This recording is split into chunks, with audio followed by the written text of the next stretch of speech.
जय हिंद, नमस्कार साथियों। एक बार फिर से आप सभी का स्वागत है आपके अपने YouTube चैनल एनके क्लासेस में। दोस्तों, आज की इस वीडियो में हम बात करने वाले हैं राजस्थान पुलिस टेलीकम्युनिकेशन के बारे में। जी हाँ दोस्तों, आप सभी के ज्यादातर कमेंट आते हैं कि सर टेलीकम्युनिकेशन की जॉब प्रोफाइल कैसी है, क्या इसका कार्य होता है, कितने घंटे की ड्यूटी होती है और इसके लिए कैसे आवेदन कर सकते हैं, क्या सैलरी होती है, कैसे प्रमोशन होते हैं, सभी चीजों की हम स्टेप बाय स्टेप इसमें आगे जानकारी देंगे। उससे पहले आप वीडियो को लाइक करके चैनल को सब्सक्राइब कर लीजिए और बेल आइकन को प्रेस करना, जिससे हर वीडियो का नोटिफिकेशन आपको मिलता रहे।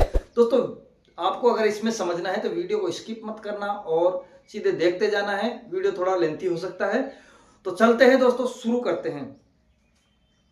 दोस्तों, राजस्थान पुलिस टेलीकम्युनिकेशन यानी कि दूर संचार विभाग, ठीक है, दूर संचार विभाग। तो इसके नाम से ही पता लग रहा है कि संचार का एक माध्यम है ये, ठीक है दोस्तों, संचार का एक माध्यम है। सबसे पहले तो हम बात कर लेते हैं इसका कार्य क्या होता है। दोस्तों, थानों में, पुलिस लाइन में जितनी भी गाड़ियां होती है, मान लो थाने की गाड़ी होती है, थाने की गाड़ी है, ठीक है, थाने की गाड़ी। उसके बाद में दूसरी चीज होती है थाने पर ही एक चेतक, ठीक है, जो कि कंट्रोल के आदेश से चलती है, ठीक है।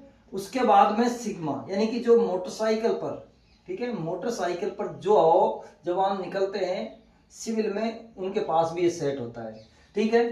थाने का थानाधिकारी के पास में भी ये सेट होते हैं, ठीक है, जिनको क्या मतलब वायरलेस सेट होते हैं। उनकी जो देख रेख का कार्य है इनका है, ठीक है। अब जैसे मान लीजिए, ऐसा नहीं कि ये थाने में ये पोस्टिंग होती है, थाने में इनकी पोस्टिंग नहीं होती है। जो थाने में जो सेट होता है, एक थाने में भी होता है, ठीक है, एक थाने में होता है। थाने में जो सेट होता है उसको वहां का ऑपरेटर देखता है।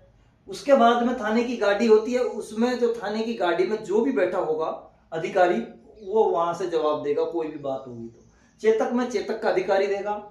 मोटरसाइकिल पे जो है, जो वहां का इंचार्ज है, या फिर मोटरसाइकिल पे दो जवान है, कांस्टेबल ही है, तो वो आपस में समन्वय करके वो जवाब देंगे।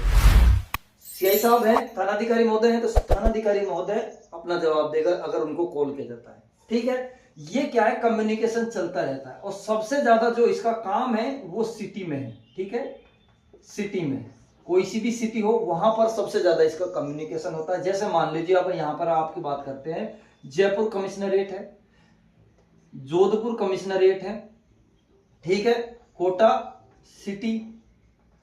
ये जो पुलिस है, सिटी की जो पुलिस है, कमिश्नरेट भी एक सिटी में ही आ गया है, दोनों, ठीक है।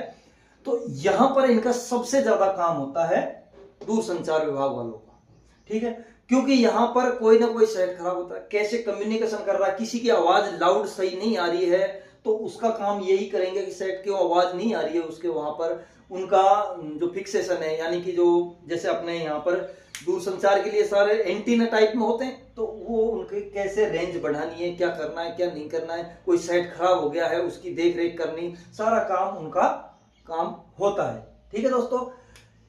ये अपने यहाँ पर जैसे मान लो एक इनका ऑफिस होता है, ऑफिस में ही बैठे रहते हैं, वहां से ये सारी चीजें चलती रहती है कोटा सिटी में। वायरलेस पे जो भी बातें होती है, उनका ये ड्यूटी ऑफिसर होता है, वो देख रेख करता रहता है कि क्या चल रहा है, क्या नहीं चल रहा है। जिस भी सेट में कोई दिक्कत आती है वहां तुरंत वो पहुंच जाते हैं, या फिर उसको वहां सही करवाने कोई अधिकारी ले आता है ऑफिस में, ठीक है। तो ड्यूटी टाइम की हम बात करें दोस्तों, ये ऑफिशियली टाइम है, आप एक तरह से देखा जाए तो, ठीक है। यहाँ पर 8 घंटे की ड्यूटी होती है, ठीक है, ड्यूटी टाइम है, और इतना ज्यादा कोई काम नहीं होता। बस आके बैठ के साइड का ध्यान रखना है, चल रहा है जब तक ठीक है, कोई दिक्कत आई तो फिर वो नहीं है, फिर जब जाके उसको सही कर देते हैं। लेकिन ग्रामीण जो एरिया है, ग्रामीण एरिया में इनका काम बहुत ही कम है, क्योंकि वायरलेस पे इतना कम्युनिकेशन नहीं होता है। अब यहाँ तो सिटी में क्या है, अभी कोई नेता आ रहे हैं तो नेताजी के पायलट लग रही है, ठीक है, एस्कॉर्ट लग रही है, उनको चलने के लिए जो सीधा वायरलेस से कम्युनिकेशन करना पड़ता है, ठीक है। या फिर अब जैसे मान लो जयपुर में कोई अधिकारी निकल रहा है, कोई क्या निकल रहा है, कोई क्या निकल रहा है, ऐसे ही लगातार चलते रहते हैं। जयपुर में तो मजिस्ट्रेट साहब निकल रहे हैं, ठीक है, हाई कोर्ट के जज निकल रहे हैं, या फिर सब तरह के वहां तो बहुत सारे अधिकारी होते हैं। प्रमोशन की हम बात करें तो दोस्तों, प्रमोशन राजस्थान पुलिस की और जगहों के अलावा जो जिला पुलिस है या फिर और जगह के अलावा सबसे फास्ट प्रमोशन यहीं पर होते हैं। आप ये देख सकते हो जो 2018 बैच के अभ्यर्थी हैं, ठीक है, अभी कितने साल हुए, 6 साल हुए, 6 साल में अब देख लीजिए हेड कांस्टेबल बन चुके हैं, कांस्टेबल से हेड कांस्टेबल, ठीक है। सैलरी की हम बात करते हैं तो सैलरी अब आप देख सकते हो, जब वो 6 साल में आप हेड कांस्टेबल बन गया है तो उसको हेड कांस्टेबल की सैलरी मिलेगी 6 साल में ही।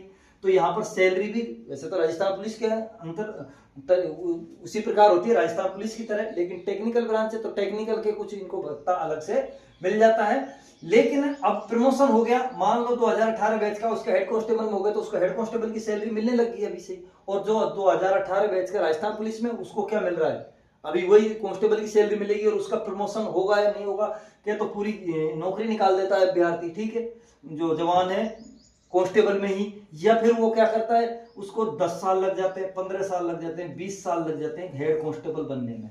ये अलग अलग जिलों के ये प्रमोशन सीनियरिटी से होते हैं। तो जो यहाँ पर हो रहे हैं प्रमोशन दूरसंचार विभाग में, वो इतने फास्ट हैं बहुत ज्यादा, क्योंकि उनका कारण है क्योंकि यहाँ पर जगह कम है और इनको पदों को बढ़ाया जा रहा है, ठीक है।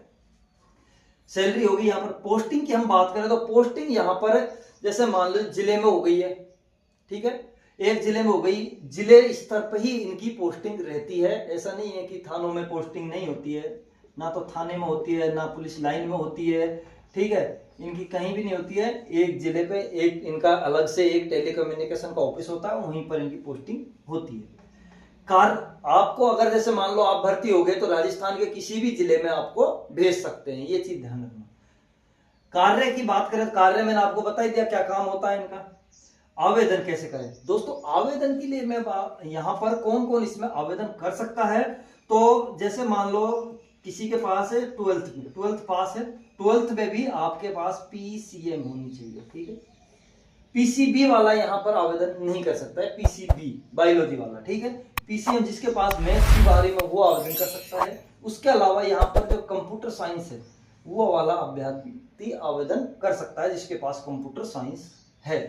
तो ये थी, अगर किसी अभ्यर्थी के पास मैथ साइंस और कंप्यूटर साइंस है 12th में, वो सबसे बेस्ट नौकरी है टेलीकॉम उसके लिए, ठीक है।